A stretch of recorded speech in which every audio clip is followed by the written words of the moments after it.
Yeah, we're dogging it like crazy. We didn't start on time. I didn't do my countdown Thank video. God. It's Thank God you didn't do crazy. the countdown because I already done had enough of that countdown. But you seem to love it, and I'm. And speaking of being a little late or forgetting stuff, we were supposed to start about 10 minutes ago, Joey. So we're Yeah, that's already not bad. we're already living up to the name, my man. We're dogging it. We're dogging it so bad. Yeah. Hey, but look, I'm just disappointed that I'm sitting here in Houston, a couple hours from you, and you didn't even come up to buy me dinner or nothing. I just realized that we're all in Texas, man. We are, all Yeah. four of us. Yeah. Yeah, sure. which, I mean, I guess we should just introduce our special guests. So we That's why have, everybody's here. yeah, we have Jeremy Jones and Skye Woodward. What's up, guys? How's it going? Good. What's going on? Oh, not much. You guys getting recovered from the trip back and everything? Shoot, last night was the first night I actually slept a little bit. Been messed up. Yeah, my Yeah. sleep's been a Glad little you guys rough. are- I slept pretty well Oh. last night. You sound a little stopped up, Skye. Yeah, remember I told you the other night? Yeah. I woke up in the middle of the night at your house. My nose was just like pouring. But no, I'm good now. Today's been good. I think tomorrow I'll be fine. Well, guys, we really appreciate you joining us. When Mike and I were talking about getting you guys on and talking to you, we know that Moscone, you've probably been asked a million times these different questions, but we kind of wanted to put it to bed and move on to next year and see if you guys be willing to answer a few questions. And I guess we'll start with really just the surprise that everybody got hit with, the gut punch with Earl and what happened. And Jeremy, I guess maybe you can start.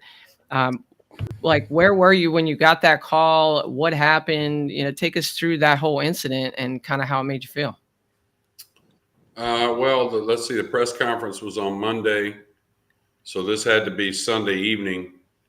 Earl had gotten an email, and he'd gotten an email maybe 4 days beforehand, maybe 2 days after we left, or after we arrived, excuse me, that we all got. That he messaged me, hey, I got to do this. And I was like, Earl, we all got that. You're good. Earl, probably like me, maybe not as technical and maybe worries about stuff like that. And then on Sunday night, he got another email and he messaged me and said, hey, Jeremy, I got another email that says I got to isolate or I got to contact these people and then isolate.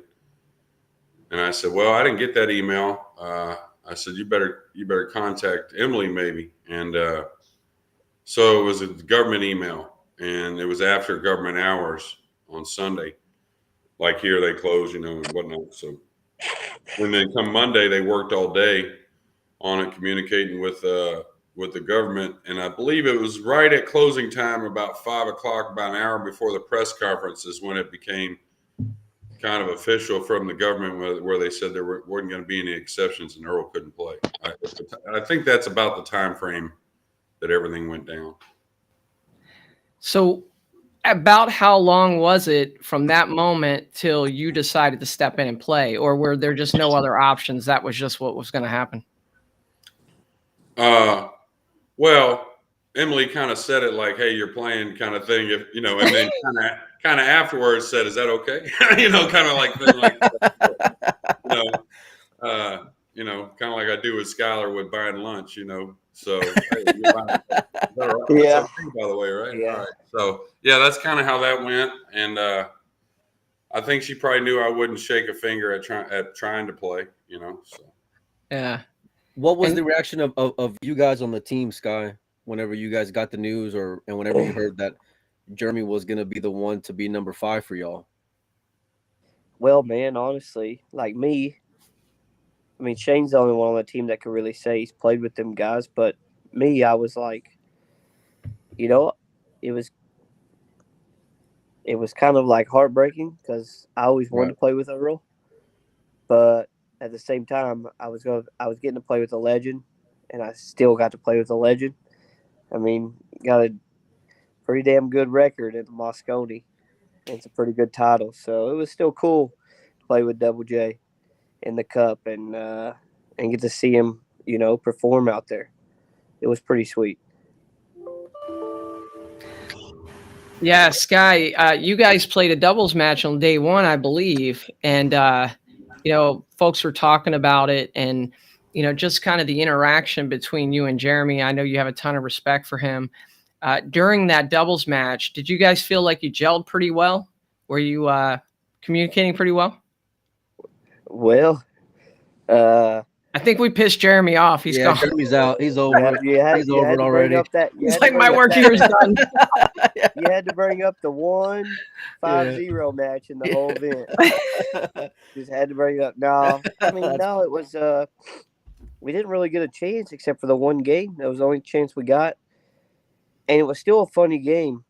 Like, the shot from the 1 to the 2, if it would have stopped an inch sooner, I could have really rolled over for the 2 or for the 3, but it was an inch too far. I could have rolled into the 5 ball, and I would have screwed him on the 3 ball, so that was not worth it.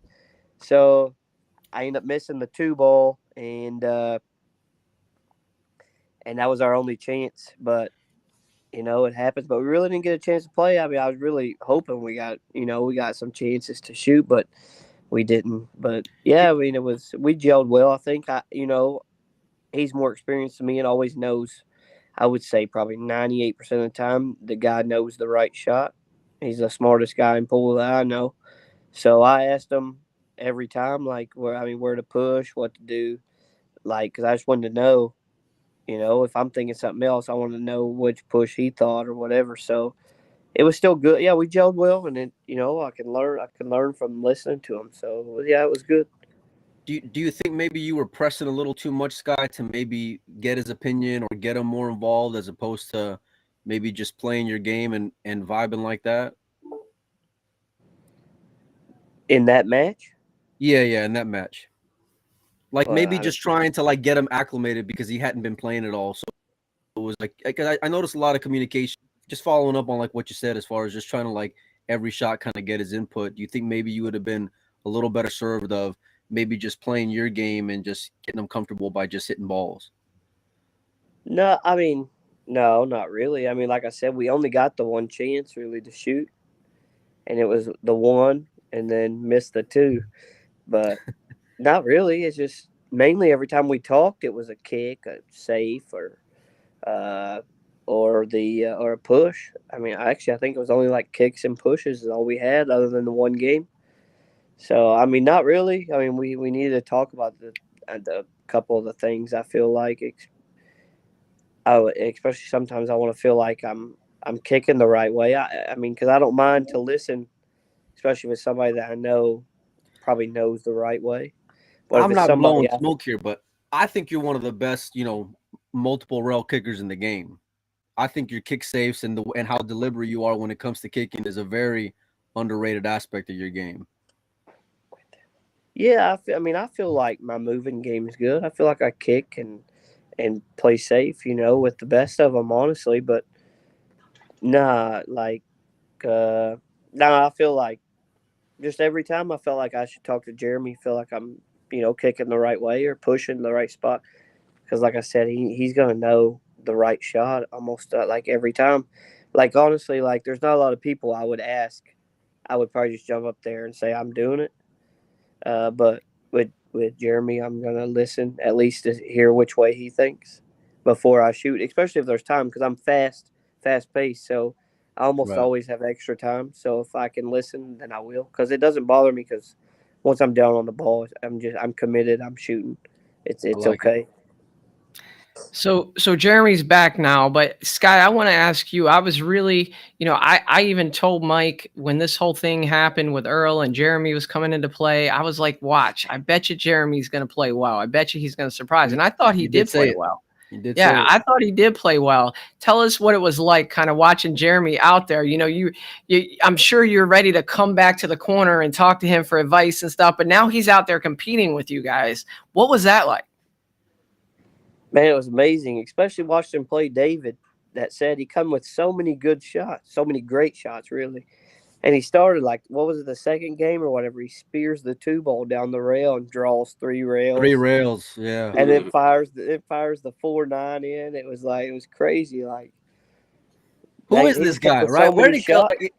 Yeah. He just came with so many shots. I mean, it was it was crazy, but yeah, it was weird. It was like he's my coach and he's sitting over there, but I'm coming over there like talking to him, and then, but he's on my team now. Well, he's like on my team playing instead of just being on my team as the coach. But it was it was just amazing having him as part of the team and playing. What did that do for y'all as players, Skye? Seeing your captain, your leader, go to bat for you. You know, not just stepping up to go and play. You know, that match with David. You know, you could say that it maybe had gotten away at that point, and he's still out there just giving it all he's got. What did that do for y'all spirits, just for you guys on the team? Well, I mean, I don't know. I really don't know what everybody else felt, but it motivated me because Jeremy said, I ain't hit many balls, boys, but he said, I'll be ready. I'm like, well, I got to be ready. If he says he's going to be ready, I got to be ready.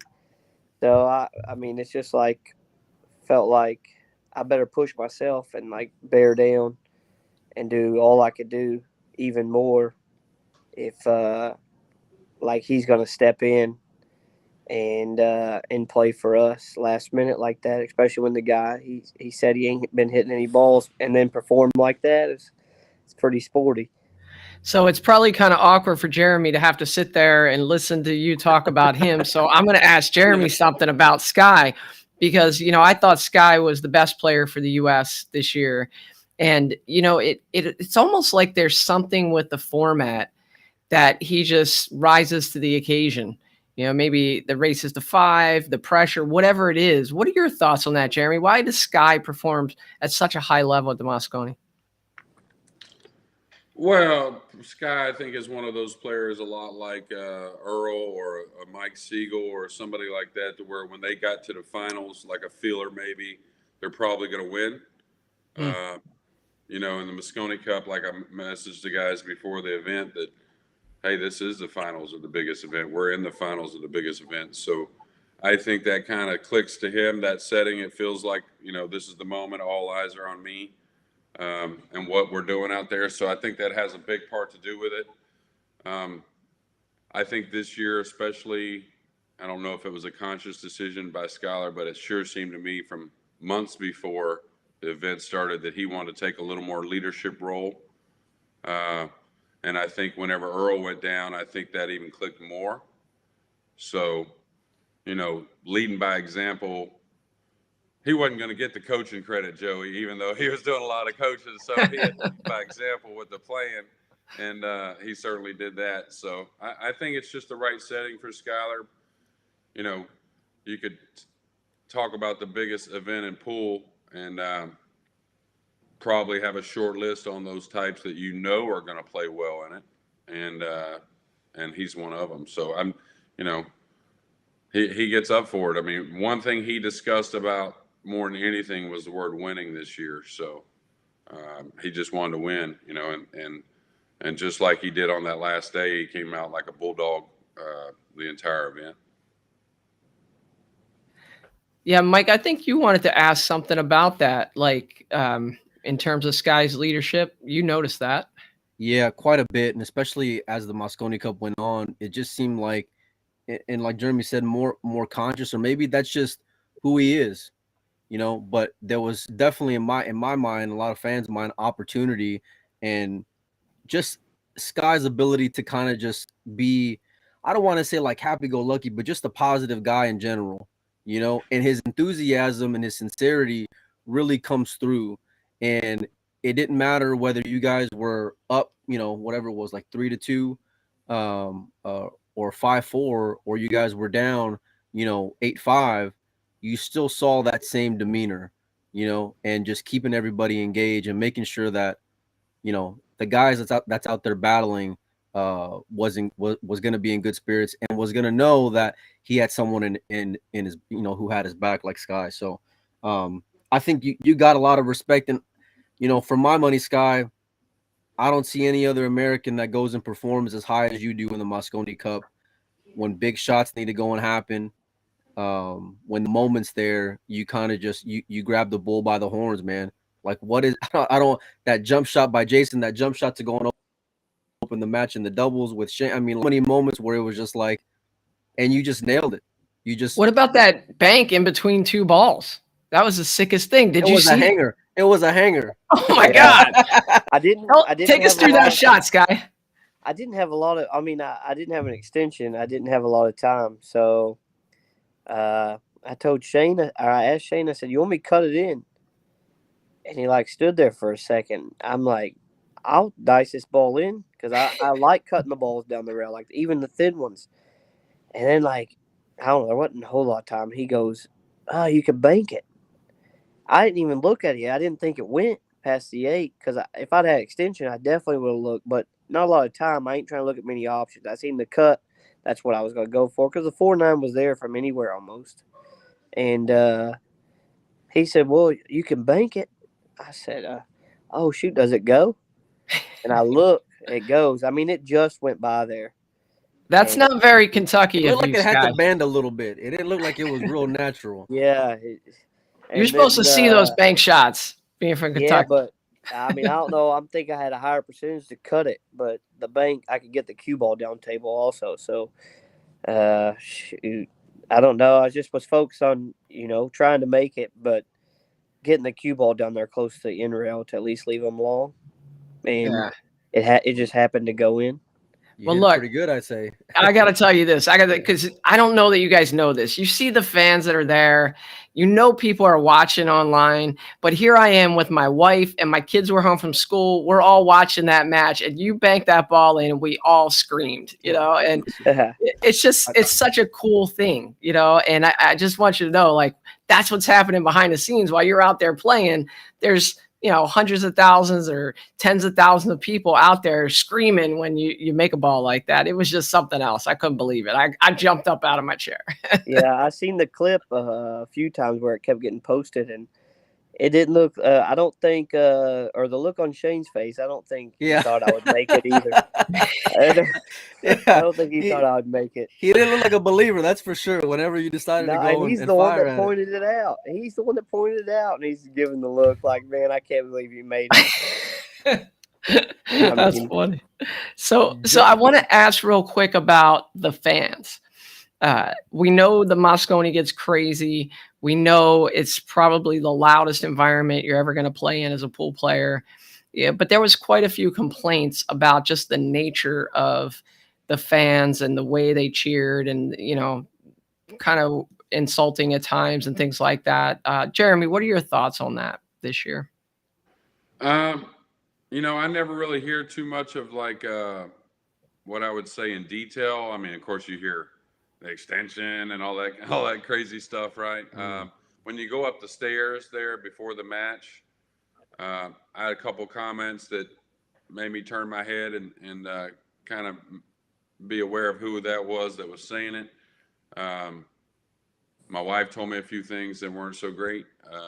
For the most part, though, I'd like to still say it wasn't, the entire crowd. I think the entire crowd mainly was singing and maybe, like anybody has a few too many beers and maybe, talks a little bit when they shouldn't or whatever. But, I think I saw security on day 4 heighten a little bit.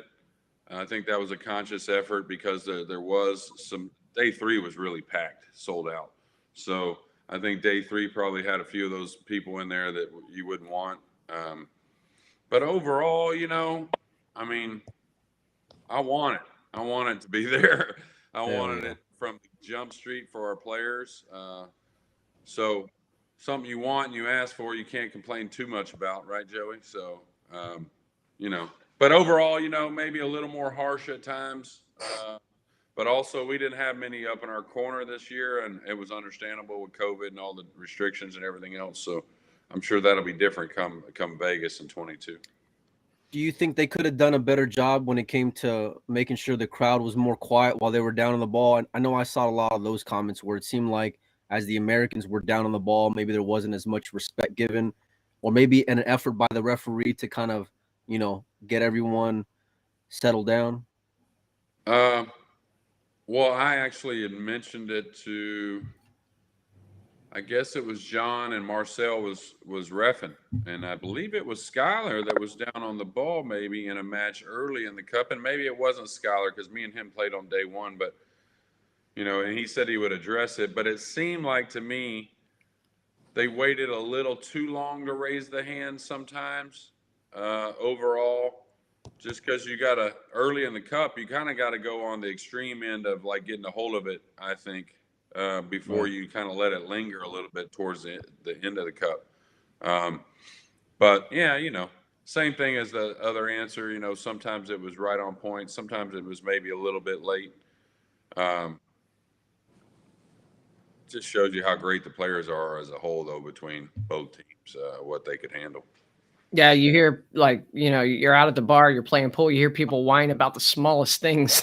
It's like, imagine taking that guy who whines about a waitress walking in front of him and throw him into the Mosconi Cup. I can't even fathom it. But Skye, do you remember a time getting sharked out there this year? Nah, man. I was so focused, just wanting to play good. The only time they got me, I think you could see when I played with Tyler. He was down on a ball, and I'm behind him, and I'm trying not to laugh. I got my hand on my face like this.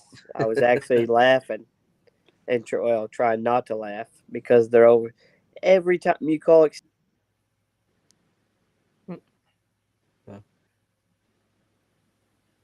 Might have lost them. Can't hear you. Can't hear audio you. might have Can't gone hear out. you. Can you hear me now? Yeah. You can hear me now? Try again, Skye. Maybe if Can you you can hear come me back out. now? Yes. There we go. This guy called me twice in a row. If you call extension, they all yelled extension. So it was like, man, I don't know. It always got me. I couldn't help but smile or laugh. And Tyler was down on the ball, and I'm trying not to laugh.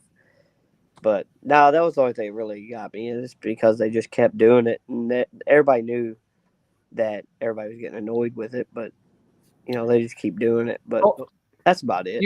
You brought up Tyler, and you're like kind of fun and have fun and smile around the table. Tyler is no nonsense. I've played him before, and it's just like, he doesn't even want to talk to you. Do you think it affected him at all?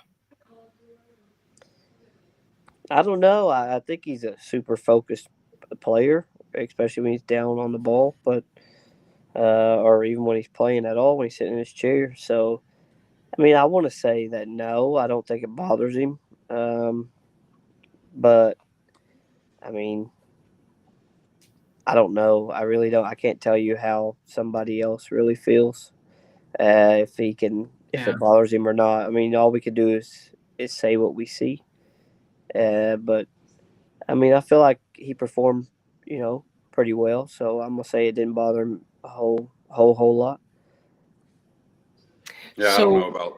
Oh, sorry, Joey. No, go ahead, Joe. I don't know about how Skye feels about it, but the crowd part is unreal, and it's more like a additive to the Mosconi Cup. Meaning, when I go out there, I really feel like when I used to play and the assistant captain and again this year playing is, I felt like the Mosconi Cup itself, the team event, the energy between both teams, and the buildup. That's really what is going to make you dog it more than anything. And then the crowd thing is just kind of like amplifies all that energy and all that feelings you got going through your body. And not only that, they know how to get that energy going with the music and the singing and, the glamour and the lights and everything else that goes along with it. So I wouldn't necessarily say that it's any time, just the fans are the ones that are making everyone shiver a little bit. I think it's really the event itself. How are you? Nervous? I'm nervous the whole time. Yeah. Well, you handle it well. And Jimmy, I wanted to ask you, like, you didn't even know you were going to be out there. Like, how are you able to process those nerves of when you think, you're going to be on the sideline to now I'm going to be there in front of all those, drunk European fans and everyone watching from around the world? Like, how do you process it here, Jeremy, to go out there and perform the way you did? Well, I've never been too much worried about embarrassing myself, even though it did enter my mind this last trip to London. I ain't gonna lie.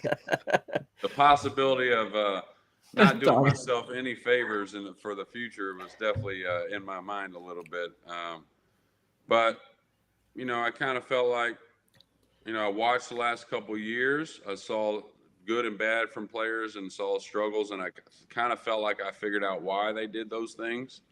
And then I kind of took it like I normally do an event where in the last few years I played where I really hadn't been ready, is I just kind of go down and try and play like I used to, as far as like shot selection and stuff, meaning, the only way I was going to win any points for the team, and unfortunately I didn't, but was to be able to try and play like I used to, shoot at the shots I was going to shoot at years ago, or whatever you want to call it. So that helped, I think, especially when I made a few. That helped. I got a lot of confidence. And to be honest with you, Mike, I just kind of felt like it was the right thing to do, to go out there and play. And it was a great opportunity, too. So it would be hard. I mean, if I said no, Matchroom's been very good to me. And they're always, had my back in any kind of ways. But so I kind of felt like I was helping them out along with our team. And to be honest with you, I felt like if I got a little comfortable on that slick table, I felt like I could get some confidence and probably play pretty good overall. The break's usually not too tough. Plus, I'm playing at least half my matches with a partner that's pretty damn good. One of them, one way or another. So, I kind of instantly got some confidence after a few hours went by, and I got to practice some and just talking with the guys. So. Hey, I just want to let you guys know we're getting a lot of comments in here, and one of the things that I've been following the traffic online since the event, and there's been a lot of negativity that's been going around, but I'm not seeing it in here. A lot of positive comments coming in through here, and I think that's great. I think it shows like the kind of people that follow Molina and I and what we do, and I think it's important for moving forward. Instead of dwelling on the mistakes or, being negative or super critical. But there's a really good question in here that I want to kind of bring up, and that's with the way the teams are selected. So assuming you remain captain, Jeremy, what are your thoughts as to how you go about selecting a team next year? Is there going to be any type of point system or qualifiers? Have you guys been thinking about that at all? Guys got a comment? This guy's like, pick me. Pick me. I like your chances, Skye. Don't worry about it. You never know.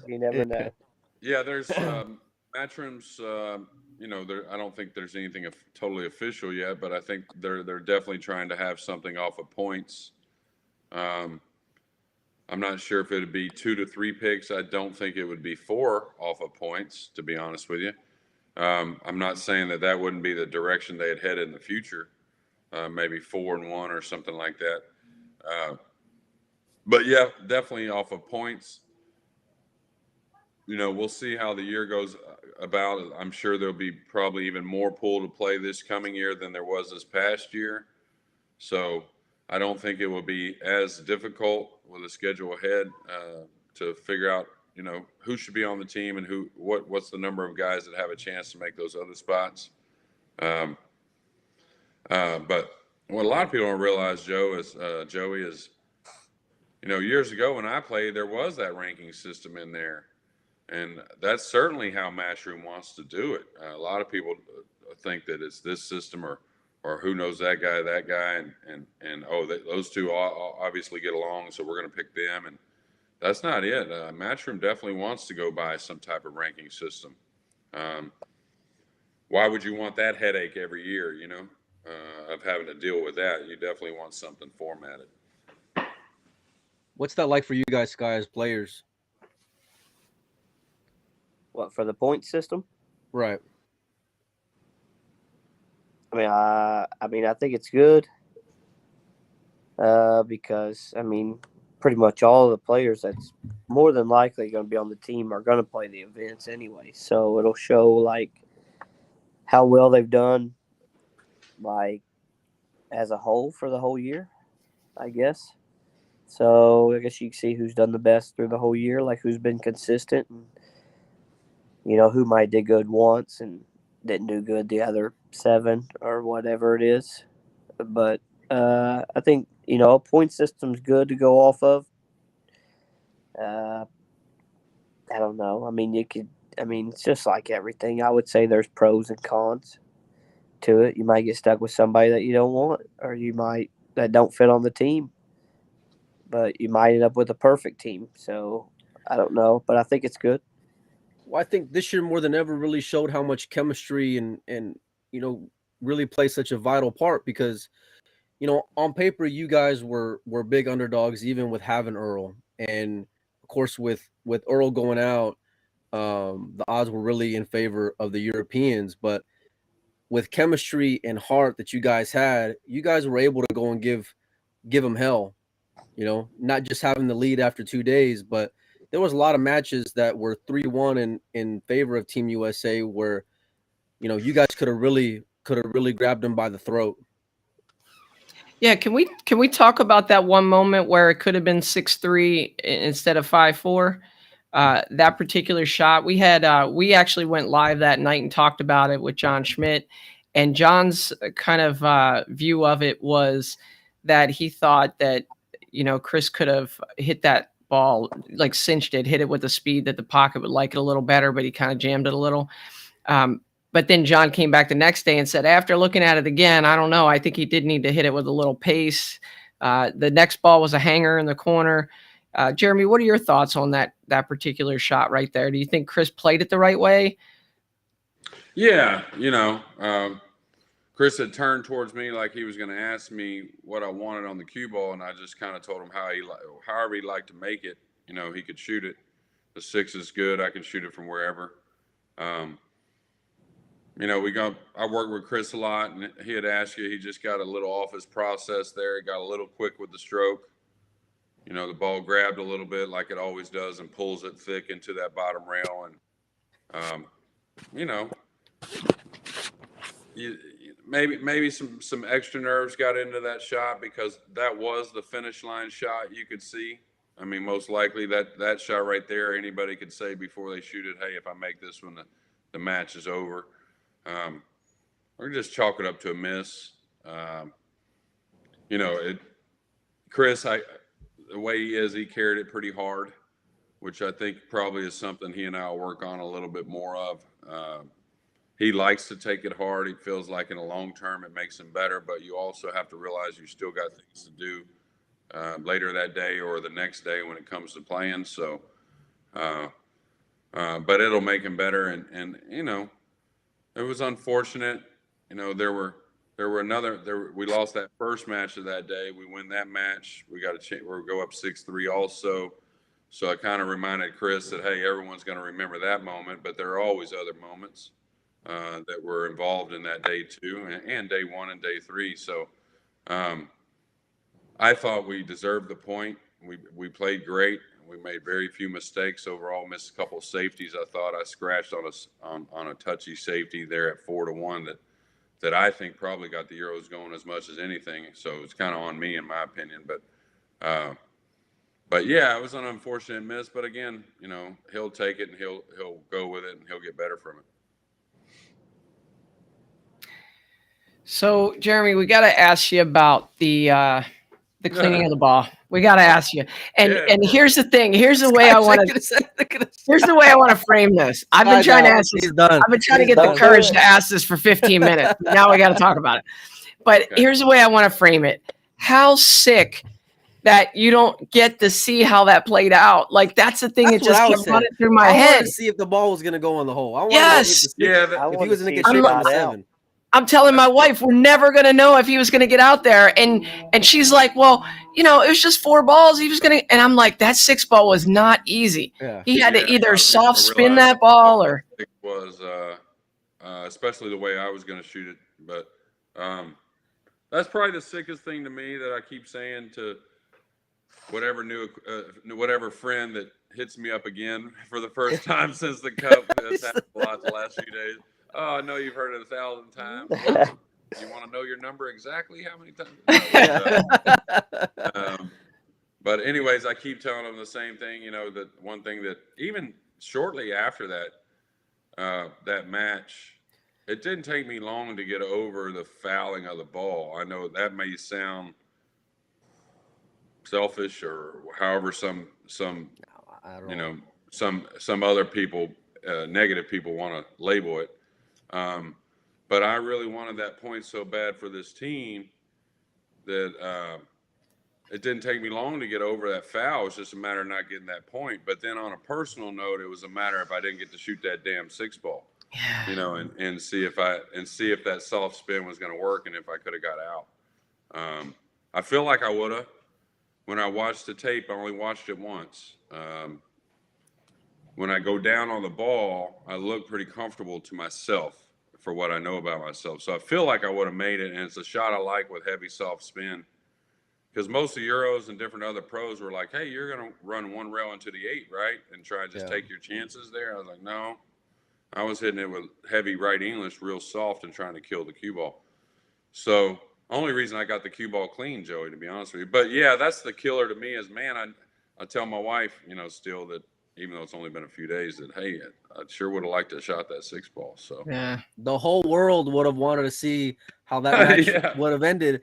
Because and there's been a lot of guys who are well respected in the industry who have called that the best match in Mosconi Cup history, Jeremy. I think it was tougher to stay on the 7-ball than to make the 6. yeah, That's what I wanted to see. That's why I wanted to see if he got out. Well, that safety battle where he gives up the 3-ball finally after playing like 3 row safes and he leaves them the smallest of windows. I mean, there was so many ups and downs. I'm curious. Was that rule discussed as far as the time clock not stopping to clean the cue ball? Was that addressed ahead of time in the players meeting? In the players meeting? Yeah, I originally thought it wasn't, and I originally thought the clock was going to stop. I mean, and not saying I originally thought that was the rule for the tournament, but at that moment, whenever I was in the heat, you know, that's whenever. You know, obviously I thought it was going to stop. Or, I mean, I asked him to clean it, and I turned my head, and I left the table, and I came back. But it's just, I just lost my focus. Rarely, I maybe got the cue ball clean once in my career, twice in my career max. It just so happened when I fell down on that ball, and I'm going up and down, and there's a huge chunk of, excuse my language, huge chunk of David chalk right there where I'm hitting the cue ball. Oh, really? And, and it was a heavy soft spin. If it was like a straighter English or I'm hitting the ball harder, I would have never even thought about getting it clean. But it's the type of shot because you're not really fully accelerating. You can slide right off the cue ball. I've done it with gunked up cue balls back in the day, at the pool halls and stuff like that. But there's been a lot of there's been a lot of comments online. The ref should have told you it wasn't going to stop. They should have told you you had 5 seconds left. How do y'all respond to that as competitors? Well, that night I went up and made sure before I left that I talked to Marcel and John and let them know that, hey, that was on me. As much as my emotions were going and everything else, that was on me. And Marcel, he said, man, I saw that big old chunk on that cue ball. He said, I should have just told you only got 12 seconds. He said, but you asked to get it cleaned. I just went to cleaning it. And, watching the tape, he tried to hurry. It's just a matter of it took too much time. And, as far as like comments about people, I've seen a ton of them. Some a little more harsh than others. Some are very obvious. Yeah, I should know that. I should have known the rule. Or I should have known the rule. But it's different whenever you're in battle, though, right? I mean, that's a fair excuse, I think, Jeremy. Like, it's not. What's that? That was a tough game, a tough match. And I think like that's where the human in you really says, like, that's fair to have that kind of lapse, in that. Yeah. I mean, and I'm not saying it because you're here. I'm saying like that's how I genuinely feel. You know what I mean? No, I do too. And I say it in other sports when I've seen it because we've seen these types of things in other sports and big moments.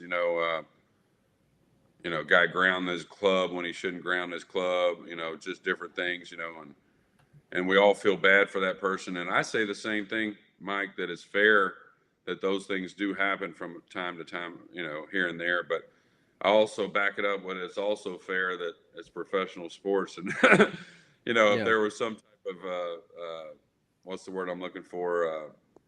Something happened because of that mistake, you could understand that also, so. I can tell you inspired a lot of people during that match, Jeremy. It was, I think it was a 3-game lead at that point, if I'm not mistaken, maybe 8-5, something like that. I can't remember, but you were a big underdog. You were down 3-1. You fought like hell, man. The fight you showed, the never give up, the grinding, battling for every ball to keep it in, to show fight for your guys. You inspired a lot of people. I'm getting goosebumps just even thinking about that particular match. I texted you, Mike, because I was working. Okay, so I was trying to watch bits and pieces, and I texted Mike, and I'm like, "How's it going?" And he's like, "Not good." And Jeremy's trailing 3-1. It's not looking good. And I went and turned it on, and I watched the rest of that match from 3-1. Man, what a match! I mean, and that last game, what did it last? 15 minutes. I mean, that was ridiculous. Skye, that had to be crazy for you guys sitting there watching that, huh? Yeah, it was an unbelievable game, really. It's crazy because, I mean, it's David kicks and plays safe so well because, I mean, he plays 3 cushion good, honestly. And we all know Jeremy safes and kicks good, so it was a really good game. It was pretty gross. Yeah. What did that do for you guys, Skye? Like just seeing him out there doing his business, handling his job. I mean, like I said earlier, it motivated me more on day 4, even though we're so far down, to win, because I wanted to see him play again. I just knew the next one he's gonna beat whoever he plays for sure. He was ready. He would be ready day 4. He's gonna put it on somebody. Yeah. I think it was Albin I would have played. Yeah, that's how it would have set up. Right. Yeah, I actually loved. I mean, I thought our lineups really put us in a good spot. I even think day 4, the way it's set up, if we come out, and of course we had to tend to business quickly, but if we did that, I thought it set up for something amazing there as well. So Yeah. Absolutely, Our couldn't agree more. The lineup was good the whole event. I think we had chances to be up. It's just It's like games where maybe you were a dog, y'all were able to have a chance to go and steal them. You had great guys in great spots, including having Skye be the first singles in day 4, pairing them up with Tyler early on, because I think those two were playing, the 2 best on y'all's team up until that point. I think the lineups, man, were just fantastic. I mean, the scoreline will read what it reads, but there was a lot of big spots in those matches, and you really played your cards really, really right, Jeremy, I think. well, thank you. And I thought that we were up 2-0, and then we lost that singles. But then you got to hand it all, hats off to the Euros there in that 4th match against me and Skyler. I mean, I think we pocketed 1 ball in the match. I mean, we had 1 mistake or 2 mistakes, one with a safety, I think, and one with an open miss. But they just really kind of shut us down in that final match, or else we got a chance to go up 3-1 there. But the team just kind of played together more than anything, and they kind of stuck to the plan a little bit, which is kind of what I tried to do in that match against David, is show them that a race to 5 kind of leans you towards you can't be patient, but you actually have to be patient is more of the key. Because if you get ahead of yourself and make a mistake or go for something in a bad decision, man, that can really lean on into other matches as well. But Hey, Jeremy, for the decent pool players, the guys that, decent players that just like to play pool but don't ever get to compete on a table like that, tell us how different that table plays than what I would play at my local pool room if I walked in and played on a diamond or a Skye shaking his head. Just how different is it? Well, the Raston has got real deep pockets, deep slates, even deeper than the diamond, I believe, overall. And then, what you'll find in conditions like that is, of course, it's super fast on the bed. but the rails actually play kind of soft. Much different because there's no humidity in there with all the heat. So it's kind of like, it's weird. It's kind of like, when it comes to overall speed, it's actually very similar to your pool room table, but it gets the job done opposite. Where a pool room table will have a slow bed, but boingy rails a lot of times because of that humidity. So the humidity takes away the speed off the bed, but it adds speed coming from the rails. Where here, they might actually have the same speed as a pool room table, but it's opposite how they get it done. Kind of comes off soft off the rails, but this bed carries a lot of speed and keeps the spin on the ball. I don't know if you noticed a couple of the safeties I played, the ball was going down to the end rail very slowly and barely bounced off the end rail coming up behind the ball, but it still had side. I don't know if you remember a couple of those shots to where it looked like the line was wrong on the cue ball, but at a slow speed, it still had side spin and it took and came behind the ball. Mm-hmm. So that's something you would never see at a pool room. A pool room wouldn't carry that spin at a slow speed all the way down the table, some 8 or 9 feet, you know? So it's one that, like most tables, if you jump at it, you're not going to get much out of the ball. But if you're willing to hit the ball clean and trust the rollout of the table, that's kind of what gets you there. We always preach to the guys that, hey, trust kind of coasting into position. Don't try to force it there. You're either not going to get much out of it or you're going to overhit it by a mile. So I think the table played beautifully, though, myself. I thought the 4-inch pockets were exactly what was needed, and I hope that sticks around. From a fan's perspective, it made for a lot of compelling matches, a lot of drama, because there ain't no shot that's a gimme compared to buckets that that's happened years before. Skye, what do you give me your honest opinion? Not the I'm in front of Emily Frazier opinion. Give me the opinion right here. Give me the 4-inch pocket opinion. What do you think about it? I mean, I think the 4-inch pockets are great, for the big events and everything. Because I mean, obviously, there's no way. It don't matter who you are, how good you are. You're not going to play good on it every year. There's no way. There's no possible way. It's just the table's too tight. The conditions are tough with the fans, and I don't know, the pressure. You can't play good on that table in the Mosconi Cup every year. You can't play good. But I think for big events, though, the tight pockets are good. Well, yeah, I think it just Joey. Sorry, I think it just makes it to where you can almost discuss every shot that's played. Whether it be something you just, oh, well, man, he might not want this English because of this. The pocket don't accept it, whatever. He gets on the wrong side of that ball. What was safety?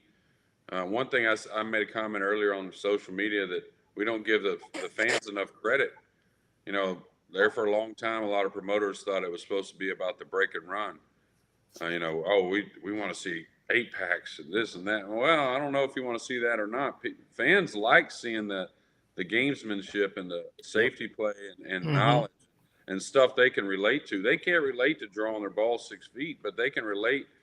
Oh, should he hide the cue ball over here, or should he kick this way, or should he go that way with position? And they understand the tight pocket, I think. So I think it adds a heck of a lot more to the game. I like seeing them miss. What's that? There you go. I like seeing everybody miss, even myself. Yeah, that's what it is. Yeah. The thing I like the most, I think, is when somebody rolls up on just something really ridiculously hard. And I'm like, are they going to play safe? And they go aggressive and they take it on, and that's what you get at that top professional level that you guys are at, where you will roll up on a shot. And I'm like, oh boy, I know his, butthole's tingling or whatever, because he's got a fire. This is a tough shot, and just bearing down and making the shot. I think that's one thing with the Europeans. I don't know if you agree, but I thought that they played very aggressive. They took on some difficult shots and they executed, and when they're doing that, they're just going to be tough to beat. Would you agree with that? Go ahead, Skye. Unless they're playing Skye. Yeah, well, like I said, I mean, you can't play. It's impossible to play good on that table every time because the pocket's so tight. But I mean, I mean, shoot, I don't know. I think the pockets are perfect for for those events. I mean, I enjoy them. It makes me bear down more. Um, shoot, I don't know. I don't know. I actually really enjoyed it. I really like the 4-inch pockets. Yeah. I think there was one key stat that I saw. It might have been after day 2, day 3, I think.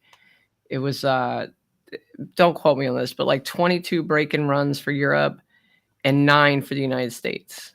Did you guys Yeah. see that stat? Were you able to Yeah, I see saw that that stat? stat. I think that was Yeah. the middle of day 4 when they brought that up. Mhm. Yeah, I think so. And to me that was kind of telling because obviously the table played difficult for both teams, but they were outperforming in terms of their break and runs. And I was looking at it each time you guys would break, it was just uncanny. I was like, they got a ball tied up, and then Europe would break and it's all spread out. Yeah. And maybe that has something to do with the break. I don't know. Maybe they figured something out where they were getting a better spread or something. But what were your thoughts on how they were able to have such an advantage with break and runs? Was it just superior play, Jeremy? Or would you say that you agree maybe they had some better spreads throughout the week? Well, I know in my singles match, it wasn't even close on who had the easier spreads. I actually even kind of made a comment to the referee that David was kind of just using an arm break, which we're supposed to have a little more forceful break. But I only mentioned it once. Let him take care of what he wanted to take care of as far as. How do you define that though? Like, Well, it's real no, I mean, arbitrary, ain't it? I mean, no, that's why I only defined it that way because they originally had defined it that way to us. You know what I'm Right. saying? So as soon as For they sure. talk about just forceful or just an arm break, that's the time that I can bring that back up to the referees, right? And then they're going to For do sure. what they're going to do with it. But maybe that was the way to break them to get the easier spreads because. I know David in particular that I remember got some really nice ones throughout the Mosconi Cup. Just like the last one against me and Chris, I kind of felt like they were going to break and get a good shot. Now whether the layout allowed them to get out or not, and they did, him and Kashi in that doubles match. But just like you said, Joey, and maybe I don't know what the cliche is from a blind eye of some sort, but every time I looked up, it looked like the Americans were running a really tough rack or had some really tough situations. I know I did, and maybe the Euros didn't. That kind of stat, to me, it should almost probably be like that every year. I mean, to be honest with you, I think if you looked at it, the Euros, the way they play and things, they're going to have more break and runs. But we got to step it up in other ways. Of course, it can't be that lopsided, maybe. Maybe it's 60-40 on break and runs, something like that.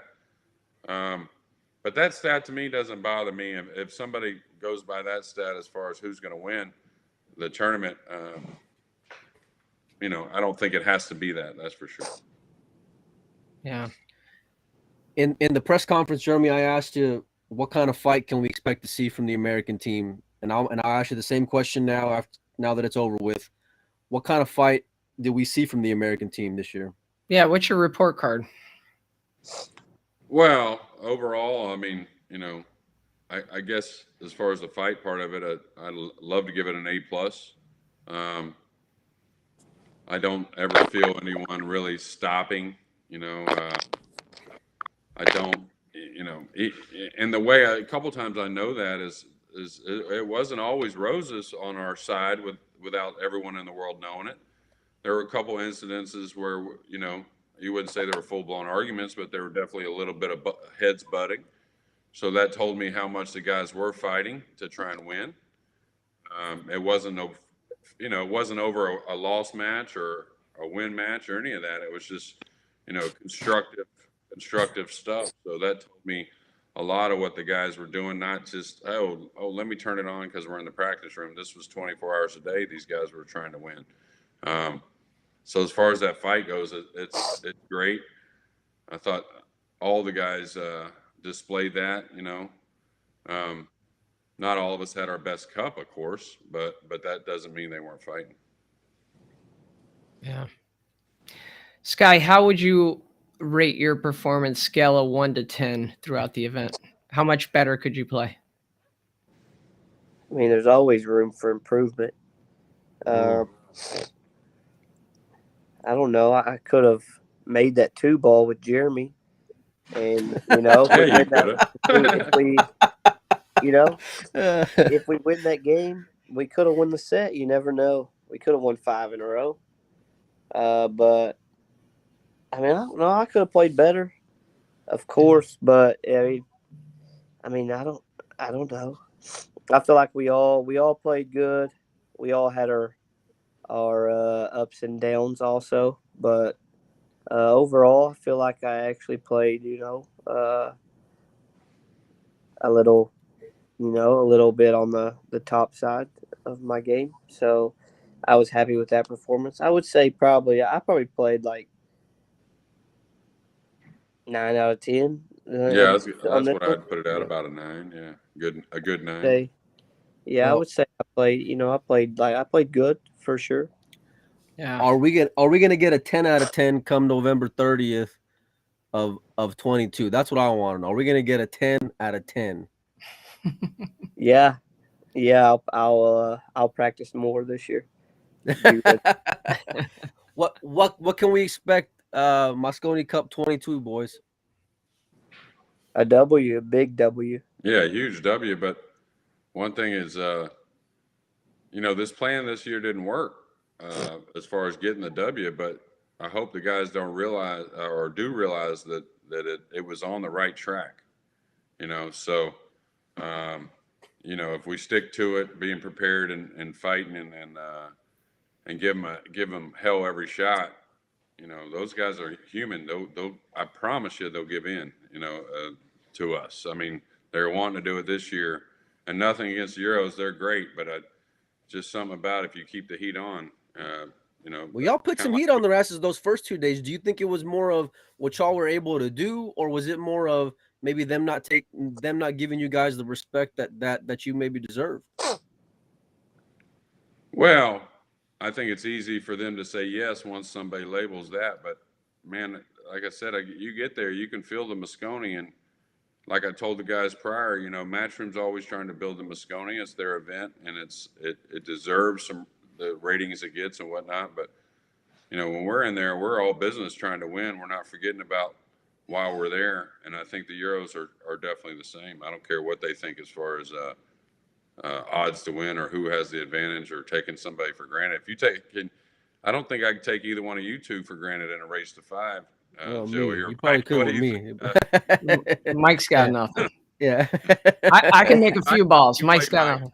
I know I can't take Joey for granted in a race to 5. Oh man! But do you think it was more of like y'all putting some fire under them because y'all weren't laying down on them? It was definitely a different. Watching the last 2 years, you felt like 2 years ago you had no chance. It was just there was something with everything about the event that just didn't feel right from the start. And you'll probably disagree. You were there. You guys were fighting hard. I'm not saying you weren't.